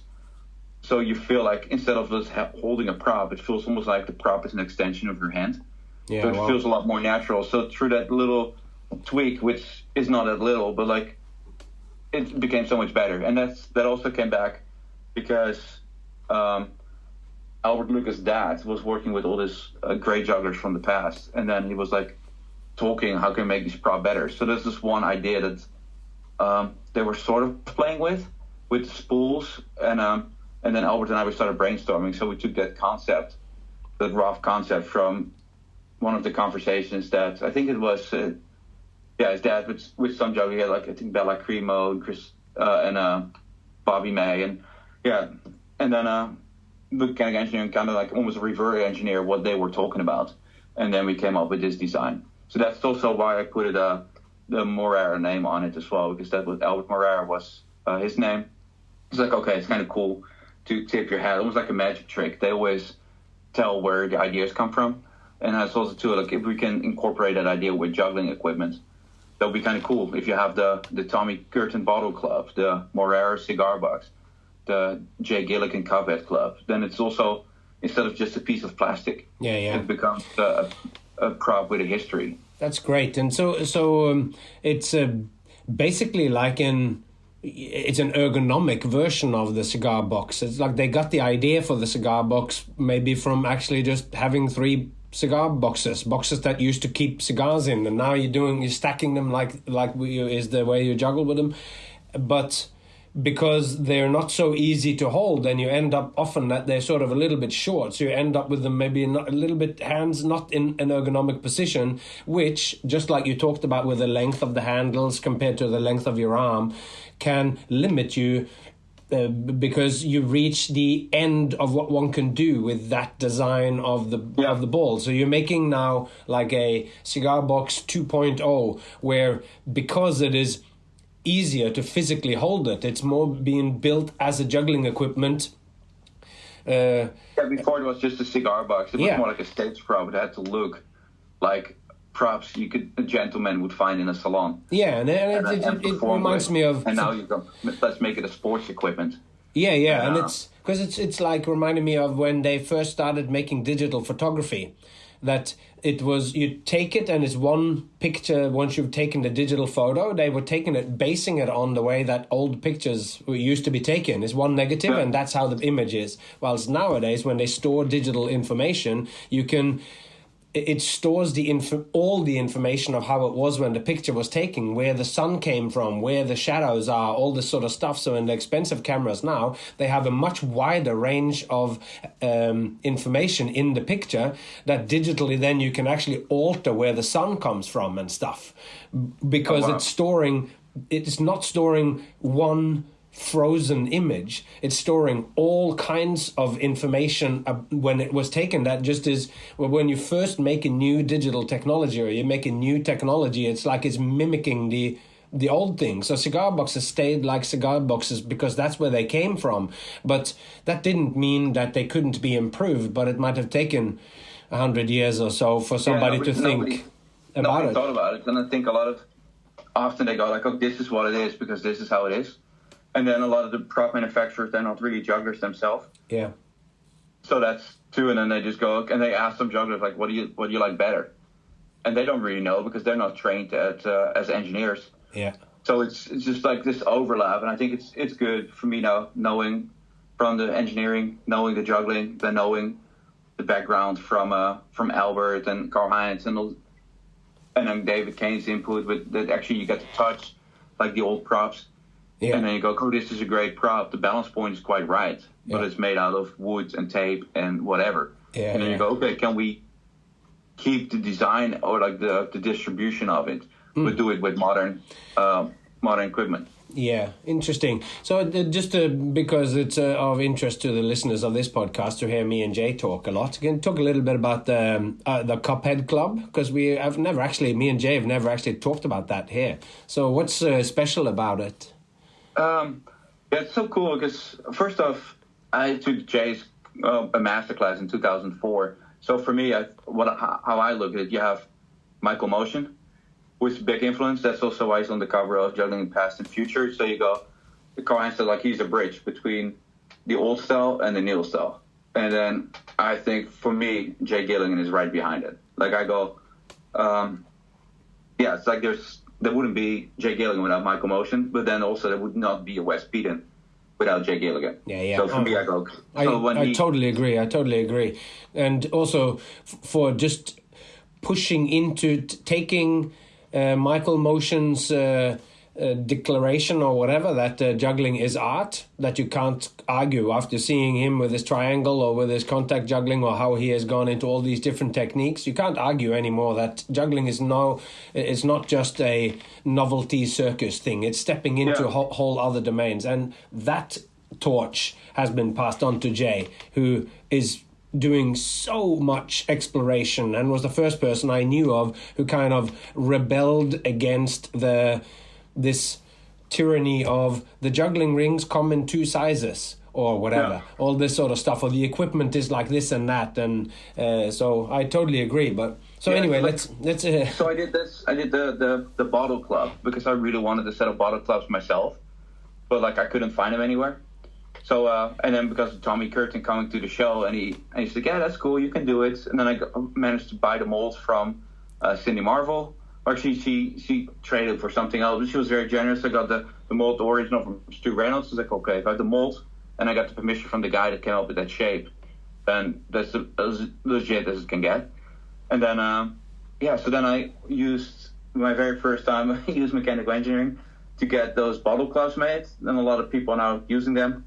But then Jay was like, okay, I want this Cuphead Club. Like, Renegades came up with Tom with cutting a fathead juggling club, switching the top head upside down, and that created the original Cuphead Club. But Jay was like, well, the design dynamics are very difficult. They don't allow me to do the tricks that I want because the cup is not deep enough. It just rolls out. There's a place for it to sit. But if I really do the moves, it just flies out too quickly. Tricks become unnecessarily difficult because of the design that is imperfect. And he was like, well, you did this bottle club, and it also has a little dent in the middle. So that's the way I'll make the bottle club better, because the original bottle club, the bottom was just flat. But then I was like, well, in the stores, all the bottle clubs, all the wine bottles, they have a little indentation. And so it's like, oh, that's cool. It makes it more real. And then suddenly realized you can also catch a ball there, just for basic stuff. So and that was the first one. Not the first time, but like a couple times you have to go like, okay, tradition, it's always been designed like that. But like, I need to have the balls now just to change something in the design that makes it better. So you take a risk because you know what's proven, but like it's only the ceiling was set so high by the original design. You go, I think I can really raise the roof but you have to have the guts. So you just go, my logic tells it like that. Let's now implement it. It's scary, but also that's where I feel for me that's where art is created, because like when you create something, for me art is an expression of your opinion or feeling. So for me, if I create something, then I'm an artist. Thereafter, if that product is done and I'm following the recipe, I'm not really creating art. I'm just delivering a commercial product. And that's also sometimes with the shows. That's why I feel like I had to step from the cruise ships to something else, because I was just delivering a commercial product instead of creating art, because I was not creating. But then so I had the Bottle Club with that little indentation, and then at the European Juggling Convention, the International Jugglers Association convention, the annual convention, Albert Lucas convinced me to drive up all the way to Iowa with him. So and then Jay was there too, and he was like, well, you have this Bottle Club. I have this dream for this club. It's like Tom Renegade came up with the first version of this club. But then when you dive back to history, there's other clubs that have been made with a cup on it, like a club. So then it's cool because David Kane has some versions of that from 1890. But then they were very basic. They only could juggle, and instead of using your hand, use a cup instead of a stick. So, but he's like, I went to Mr. Babash, I went to all these guys, and they all turned me down because they didn't see the vision of it.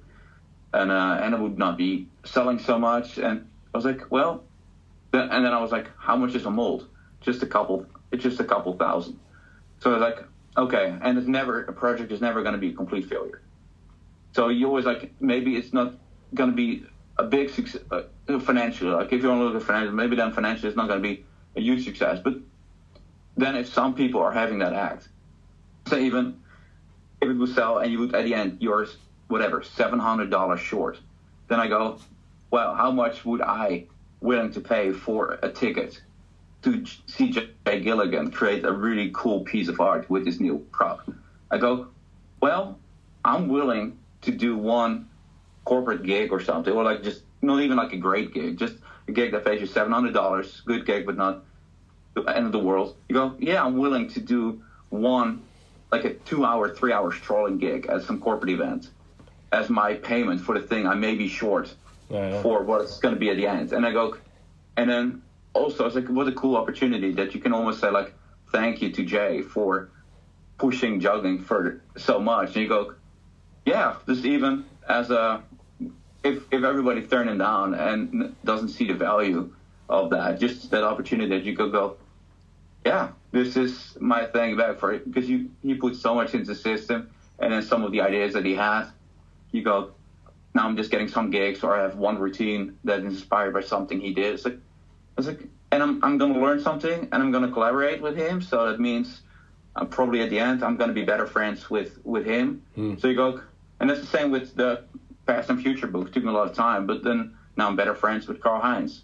After that, like so many other great jugglers that just asked and started conversations. So it was really a process that's, created a lot of new friendships and connections for me that money would not have been able to buy.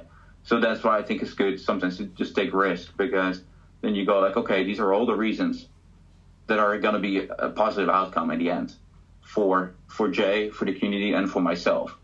So it's just a triple win situation. Yeah. And just let's do it, because if nobody's ever taken any risk, nothing gets pushed forward as well. That's right, and it's also when you have made the mold, and I mean, just it's always hard to know. But in the magic shop where I buy a lot of stuff that's in Denmark, I know some of the people there. They have the Cuphead club for sale, and I know someone who had bought it that just sort of sent me a picture going, I just bought these ones. So like in terms of distribution or whatever, it's like, well, I guess magic shops is one place where you can frequently find juggling equipment as well, but it's just a random sample or so. It doesn't know, like one data point of going in this shop that I know of in Denmark where I buy a lot of my magic equipment in Pagani. They have them and they are being sold. So it's like it's those $700 might not have come in the first day, but then each time, and if Jay makes a cool piece or whoever bought those couple of sets up here, then that comes online and somebody puts up the video, or somebody uses that at the IJA competition, or somebody does an awesome routine and performs it at the European Juggling Convention, and all of a sudden people go, oh, it's like this is a whole nother way of thinking about club juggling, and then maybe it grows, and then you get those $700 back later. And if you just keep it in your bank account, it's not going to do anything with it, and then it's out there and it grows something. And it's also kind of cool to be a little rebellious, that you go like, guys, those juggling equipment stay the same for so much. Look, things are possible. Here's a wake-up call. Let's try some stuff. Yeah, and this is the interesting thing too, where you get people become conservative within the juggling world, in part because you invest, let's say you invest 500 hours or something in learning something with one equipment, then it's almost like you get intimidated when someone changes the game and says, oh, now I spent 200 hours learning that trick with cigar boxes, and then somebody who gets a better equipment or whatever learns it in 100 hours, or it's half the time, and they're just as good. So then you probably have those people who put in those hours who go, well, it's cheating to use those easier things or whatever. So there's a natural conservatism with if you fought very hard for something or whatever. And also then you got those skills, so you try a new piece of equipment and you aren't that good, so you become a little bit of a beginner again. So this is what I mean when I say that making juggling equipment now that is either non-traditional or different is not just, I mean, you talk about making a juggling club that's can be customized for you to make the perfect spin for you and your body, which is, I guess, is like just an optimization of juggling design. But when you go into the Cuphead, that's like equipment that has new possibilities, and then the bottle club or whatever, that they have possibilities that most clubs don't have. And this is how I then see you're catering to the future of juggling by having equipment that will most likely the biggest advancements on these new pieces of equipment will be done by people who are coming into the juggling community now, that discovers it, and for them there was never a time when Cupheads weren't a thing. So but the old timers goes, nah, this is a new thing, nobody cares. Just like we go, phones with that you can hold in your hand and do internet on. It's a new thing. But all the people who are coming now, they go, this is reality. This is how it is, and they just take it from there and they go. So if that's like you're making contributions that are starting now, and who knows where it's going to go in the future or whatever, and then the book will be there, and it's your equipment will be there. But I want to go back because we didn't sort of finish with it. So you just mentioned that Bobby Jule, 100 years old, just was it this year or last? Yeah, it was 100 this year. So it was really cool. He's born in 1924 then. And then how did you hook up with him, and how did you end up publishing his book? Well, that's where we lost the train of thought with David Kane. And sorry, that was my fault. Because when I was there for 2 weeks, also, of course, I looked, show me your library, which books do you have? And there was one book, and it looked like, it was like almost like a school yearbook, the way it looked. But that's because he has written in his career, about his career, he has written his biography. But he was always kind of closed off to the juggling community. I think he regrets it now a little bit. But he was always like, okay, all the people are going to steal my tricks. So when he was on the road, even if he was working in the same town, he very rarely hooked up with the other jugglers. He was only really good friends with Francis Brun, and that's almost it. So he was more like professional working, but not so much engaged with other jugglers, but like friends with all the other people in the program. So like in Copenhagen, he was the best friends with the orchestra leader from the Tivoli theme park. So he had really good friends with other showbiz people, not so much with jugglers. But he had written it all out, and then Paul Bachman was one of his friends. So Paul got one of the 10 copies of that book that he got printed. And then because of David Kane buying the collection, he ended up with one copy of that book. And I went through it, and I was like, this is really cool. Like, I was like, if you're now in a circus school, the industry has changed so much. So it's like, if you want to know and you don't know the old timers, how are you going to learn about how your profession was when, like, 20 years ago, 50 years ago, there's only a handful of those biographies out there. So this is one. It should be out there as a reference for that. And then David Kane is very good friends with Bobby Jule, and then I reached out to him a couple times and said, well, this book is really neat. Look, let me send you a copy of Juggling the Past and Future, so you can see the quality of what the book can be. And he liked that, and he was like, oh, this is so cool. Plus, he was already retired for 20 years. So when you're like 98, nobody's going to steal your trick anymore. Or if they do. If they do, like, it's like you're finished doing those tricks anyway. So then you can become part of a legacy or whatever, yeah. Yeah, so he was like, yeah, that's cool. And he's very organized. So he sent me a compact disc with the text and the pictures. And then all those files I forwarded to Karen.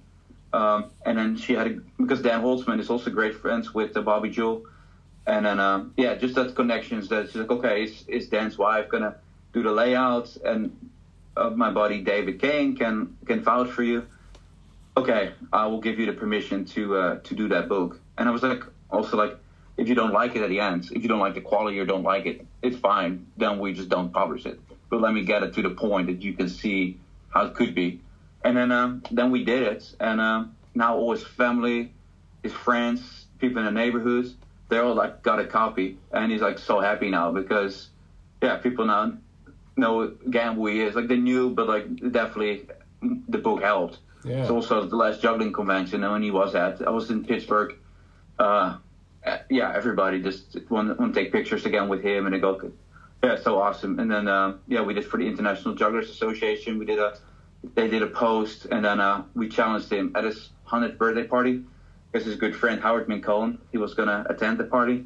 And I was like, okay, David, let's prepare this. If we can have a certificate ready, and Howard is going to be the adjudicator. So Howard brought 3 juggling balls to him, and I was like, Bobby, can you still juggle 3 balls? So he juggled 3 balls at his own 100-year-old birthday party.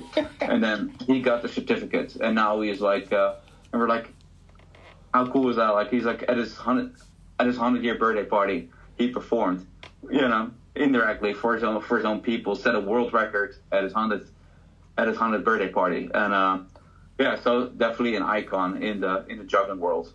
And, but that's great. So when you met him, he was only kind of.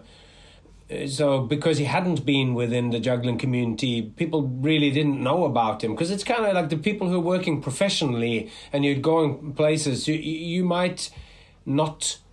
the juggling community might not really know about them so much or know little about them. So yeah, for sure. Like he definitely had ties with other professionals in the juggling world, but he was a little hesitant because of a couple bad experiences, like 80 years ago. Oh, yeah. So he was a little hesitant, but now he's like, oh, it's not all bad. And then he trusted a little bit more and more. And he go, yeah, these are my peers. This is the closest to from what I've been doing. Yeah. Everybody gave him respect. And so it's cool. Like, so Josh Notch, an illusionist from Pittsburgh, I performed in his show. And then Josh performed in Pittsburgh, so we invited him, gave him a nice shout out. And then Nick DeFutz performed in Pittsburgh recently. Yeah, I saw that. They were going to meet up as well. So it's just cool that because of this book and stuff, he sees that now a search of new generation performers that are interested in the variety arts then come to him and go, oh my God, you're like the last dude probably around who saw real these people, from real vaudeville, and he still can talk about it, and he can show posters and stuff. So it's just really nice because then he has how many 100 years old are still relevant to people that are in their 20s and 30s, and those guys just seek them out. So yeah, it's cool for him. His caregivers love it. Their sons love it. He loves it. The juggling community loves it. So it's really valuable person. And what it intrigues me to think about what was it that happened that made him hold a grudge against the juggling community for 80 years. Did somebody steal his material, or what happened? Yeah, it was like he did some stuff and somebody stole some of his tricks. Also, he is the guy that came up with the ping-pong ball in the nose bit. That was Bobby Jule? Yeah. Oh, wow. And that is now what people think of as like a standard hack thing. Yeah. Yeah, wow. He was doing with some glue, and then it was use rubber cement, and and then also he was also one of the first or one of the few, like in his time, to do the blindfold with the one eye cut out. Which I do. Yeah. I do it in a sword swallowing act, but yeah. It's a great bit. So some of those stuff, the stuff that he put in, and original at the time. And then whenever he invited the juggler, then within no time, those bits were in those guys' act. And he was like, so there's no upside for him. There's then no friendship was built. No gigs were going his way. And all his material was just going to be degraded, became more standard. So it was like, there's no upside, there's just downside. So let's not hang in those circles. Yeah. Wow. It's interesting, isn't it? It's because that's a whole nother discussion of material and what is generic, and the first person to juggle 7, is everybody else copying him? It's where is that? But of course, it's the more gimmicky it gets or whatever, and it's like then anyway, it's a complicated thing. But so tell me more just about how did you actually then track down this guy, Bobby Jule? And well, David Kane had the contact information, and so had Dan Holtzman. So two of my good friends had this contact information, and I explained what I wanted to do, and then they introduced the idea to him, and then they said, yeah, this is legit, this is good quality, and then I just sent a couple copies of various projects I've done in the past, like the Juggling Past and Future, Karl Heinz's biography, and then he was like, okay, this looks good, and I like the idea. So let's get it out there. Yeah, that's great. So and this other book as well, Unbalanced. Is that also was that a book that existed? That's covering another artist that I don't know so much about. Very strange. This one. So in an old juggling magazine, Juggler's Bulletin, there was a paragraph that's the main character of that book, like a real juggler that lived in Australia. He wrote it the night before he died, because he committed a crime. Like he was kind of like mentally unstable, is what we think. And then in an act of desperation, or like he was very mad, he shot his wife on the street after they were not together anymore. But not officially divorced. Like he shot his wife, so of course he got sentenced for that. So in that time in Australia, he got the death sentence. So and the jail where he was kept before he got his sentence is a museum now. And so I read that paragraph, and it was like so bizarre. So when I was like 15, I read that, and it stuck in my mind. I was like, wow, this looks like a movie or a book that should be written. And then, through some juggling collections, I learned a little bit more about it. I was like, this is just cool. What I should do, I should find somebody in Australia or somebody that is interested, and then research. We're going to research the true facts about his life, and then we're going to do a fiction book. And that's also was inspired because Karl-Heinz Seaton, when I was visiting him, there was like a kid's book based on that premise from like true facts, but like a fictional book on true facts. And it was about Rastelli. It was just a small kid's book that I was asked Karl-Heinz, what is this? And he explained to me what it was. He's like, it's just fiction, but like it's still cool. And then I was like, hey, that's cool. We should do that with that book from that Australian juggler. Because that guy, he was credited to have written the first Learn How to Juggle book. But that book was published 3 years after he died. So there's some really weird stuff. Like, you go, what's going on here? Something seems off. And then there was this movie about Erdnase in magic. So Erdnase, that wrote the book Expert at the Card Table. Yeah.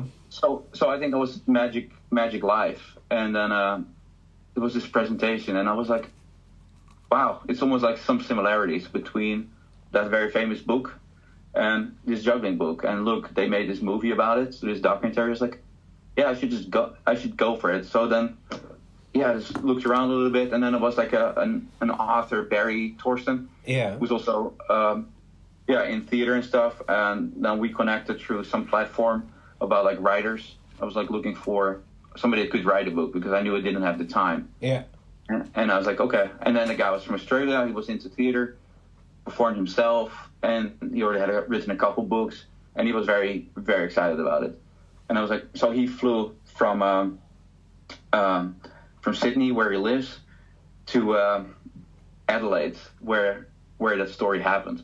And then he visited all the places, and then he met the granddaughter, because for some reason I got in touch with the granddaughter from the guy, and she had some pictures, and just weird how it all came together. And then I looked up the files in the State Archive from Australia, and they scanned all the newspaper articles about him, and then just looked around, like Mike Caveney, the magician, the historian, because he likes to juggle too. And it's like, so I asked some of those guys, what information do you have about this character? And then we had all the information, and then he looked up the jail cell where he was kept, and so it became more alive for him. And then with all the facts that we have, we thought, like, what seems plausible, what could have happened. And then because he also went to London to the magic shop, and then I had some other history books from the competitors, like juggling history pamphlets, or like not history, like learn how to juggle pamphlets. And then we looked up some rivalry, and then the same with Vanishing Ink. Then I asked Josh and Andy, what do you know about it? Because Andy is from the UK, and they're very into publishing books with Vanishing Ink. And just tried to piece together all those puzzle pieces. And then it was like, okay, we think that this seems like a logical storyline that could have happened, how those facts tie together. Yeah. And then he used this skill as an author to make it even better. So when I was reading, I was like, that's amazing. And so I just that's how that came to be. And then Reed Masterson did the cover art. So we looked up we had this promo picture from the granddaughter from the guy, and then the audience, most likely not his audience, but that was the audience from the best show, the most prestigious show in his life he ever did at the Tivoli not from when he was on stage, but he was in that show, in that venue. That was the highlight of his career. And we found a picture of the house from that theater. So at least those were the seats that he would have looked at. Great. It looks enormous. The background of it looks like I must seat 1,500, 2,000 people or something. Yeah, it was like the main theater. So that's where he saw Paul Cinquevalli perform as well. That was the main vaudeville house in Adelaide at the time. But he wanted to produce his own show there, and he wasn't. But it was so sad because he was so driven, but everything that he tried, every project he touched, kind of fell apart. And just every time you go, like, okay, he ended in such a horrible crime in such a horrible way. But like what you're reading from all the facts, like when I was a kid, he was doing good, but then he fell out of a tree. Then he had some kind of brain damage from it. So you felt his passion and his ambition, but then just every point in his life, he has had bad luck. Oh no! And so it's just almost like very endearing too. Although at the end, crime you cannot talk good about, but you just feel bad for the guy, because like if his odds were stacked differently, he probably had a much better life. But every time you go life, just shit happens. Yeah. And he never had his breakthrough. And I think that's cool too, because the other books you read about the guys who made it and were successful. Yeah. And now also you go okay, here is how almost dedicated to all the performers that worked very hard but never had that big breakthrough moment.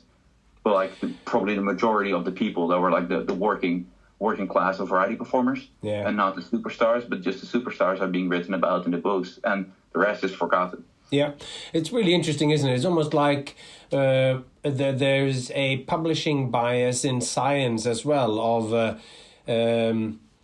of experiments that goes right.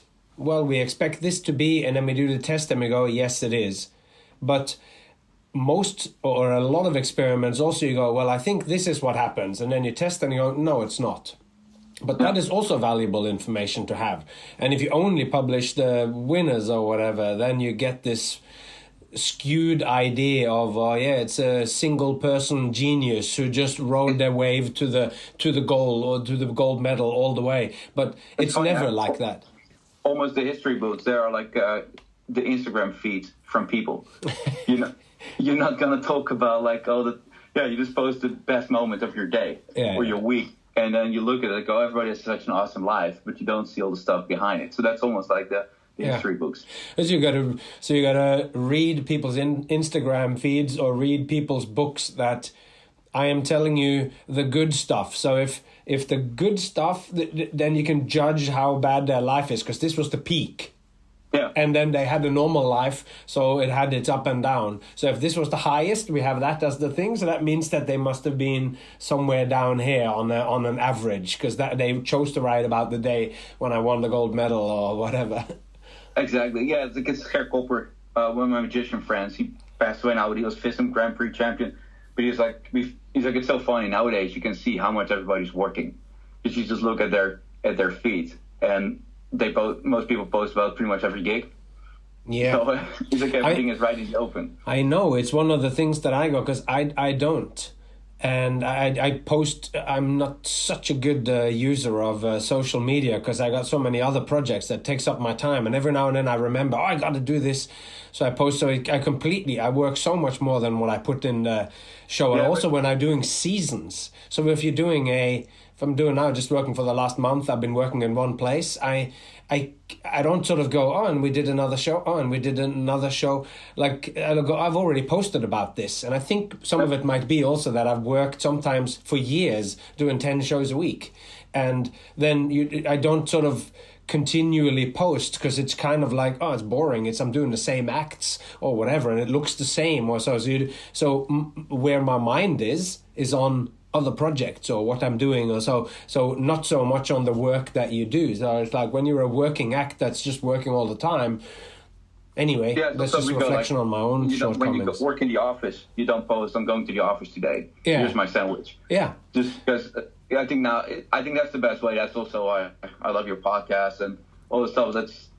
Because it's Seth Godin goes, like, it's remarkable. It's worth remarking on. Yeah. And if it's just an empty post about like people that are kind of desperate and they go like, okay, here I'm doing this other gig in this mall, or I'm doing this, and you go, okay, there's not Niels value, but like you feel like you need to post it because you just want to have content out there. But if you have great value, then the quality trumps the quantity. Yeah, I mean, I'm glad to hear that, but it's also like I see it often as well, like where I post, maybe it's like, I see it, I just last episode that I posted now was with Jay, and then Jay shares a little bit, and then usually there's a couple of jugglers maybe each time that sort of finds it that's new, and I can tell from my feed that it's like all of a sudden someone downloads the current episode with Jay, but then they go back in the history and they go, of the podcast, and they look at, episode 100 was also about him, and episode 110 or whatever, and then you see that, but then you also start to see that somebody goes then back and they go, okay, this is this kind of podcast.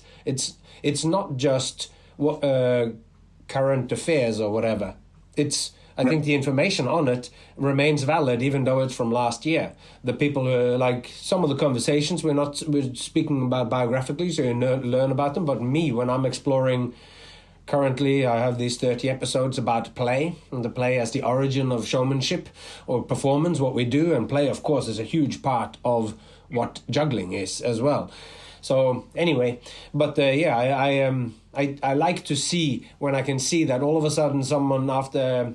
Maybe I post some episodes of you, and then if you share it to somebody who knows and is interested in your work all of a sudden find you here, and then they go, oh, I'm interested in juggling. Oh, here's Jay. And then they go back and they find other aspects of it, and you can see by that someone from one town has downloaded 20 episodes or whatever. I mean, it could be like in the bigger cities, you never know, but it sends a sort of list of going, who are the new towns that's been doing it now? So I always go like, oh, there's somebody in Vancouver, or somebody in Ireland, or like somebody in Germany, and you see them. And then the other day I posted one of those pictures, because I've started to do that, posted one of the pictures, and it was from like a place in Western Australia.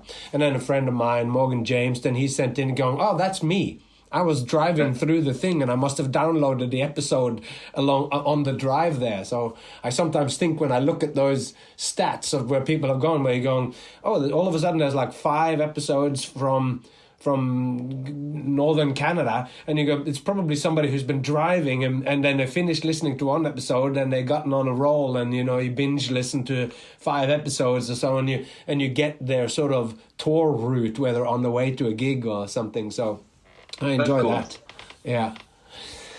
Anyway, so I think we're sort of reaching a nice conclusion here. I mean, there's so much more that we can talk. I'd love to hook up again and talk sort of specifically about juggling, the Karl-Heinz Zieten book, and your idea there to talk to Jay and talk to Eric and talk to you about it and put that together. It'll be so much fun. It'd be a great way to kind of bring it forth as well, because it's an important book, and everybody has their own story with it, and will illuminate it from different aspects. So I've never actually. That would be awesome to be almost a detective of how it came about. Yeah, because it's such a weird story, and also people that are even not jugglers, I think, will enjoy it, because how this project came to be over a time frame of 25 years. And you having published also the Karl-Heinz Zieten, the Guru of Juggling book as well, like that Alberto Fontanella wrote, and that you sit on a lot of information about him. And I remember when Jay just drops these crazy bombs of how, like, oh yeah, so the only reason why the 4,000 Years of Juggling could be published was because he was in an accident and lost one of his legs, and he used insurance money to publish this book, which it's such an great history of a passion for something which at the time, and still was rather unacknowledged, in terms of like there wasn't really any sort of like proper history books written about juggling, maybe less so than what is written about magic, because there's been so many more passionate amateurs or so in magic. Karl-Heinz got his first inspiration to some magic book, and he was like, something like this with juggling should exist. Yeah, there you go. Like, I will do it. That's so great. Then I'm always like, I like to tease people. So I got like, Carl, you really didn't put that much effort in it. Like, normally it costs you an arm and a leg. Now it's only cost you a leg. What? Yeah, well, that's so great, Niels. I think we should pick it up again there next time. And that sounds great. Any topics that sparked your interest or the readers, that would be cool to dive a little deeper. Because I think that's why, from the props to the practicing to the sport juggling to the shells, juggling is so versatile, and I think it's just my vehicle to being a well-rounded person. Yeah, and we should just chat again, because I also realized that I haven't sort of we haven't talked about sports juggling, which is a field that I don't know so much about, and that could also be interesting. So we still got lots of stuff that we can. Yeah, that sounds good. And actually, I need to head out to a meeting with the professor from the University of Amsterdam, because he wants to talk about the health benefits of juggling for kids, because the Dutch school system is thinking about making it mandatory to put juggling into every school. So into like physical education as part of also like the mental break to relax. Like if they do maybe mathematics and they need to go to language, it's a different side of your brain that you're using. Wow. And juggling is a great way, great activity to get the focus back for people, kids, And, Absolutely. So that would be great. So on a future episode, we can talk about that as well. Health benefits of that. So awesome, yeah, man. great, Well, it's been such a pleasure talking to you, and I'm looking forward to the next round. Sounds awesome. All right, thank you so much. Thanks Have a great day. And you bye-bye. too. Bye-bye. All right, folks. Thanks for following along on this leg of the way. And, if you want to support this podcast, the easiest and cheapest way is to just click subscribe. Follow the podcast so that the more subscribers I have, the better it is for me if they get downloaded immediately. Anyway, I do say this every time, and actually every time I want to say it in the beginning of this, but I'm more interested in thoughts and ideas than I am in trying to sell the podcast. So that's why I'm asking you, I guess. Please help me find a new listener, someone you love or somebody you care about, somebody you think might be interested. Point them along. Anyway, it's been excellent. You have been excellent. You continue to be excellent. So until next time, take care of yourself and those you love, and I hope to see you along the way.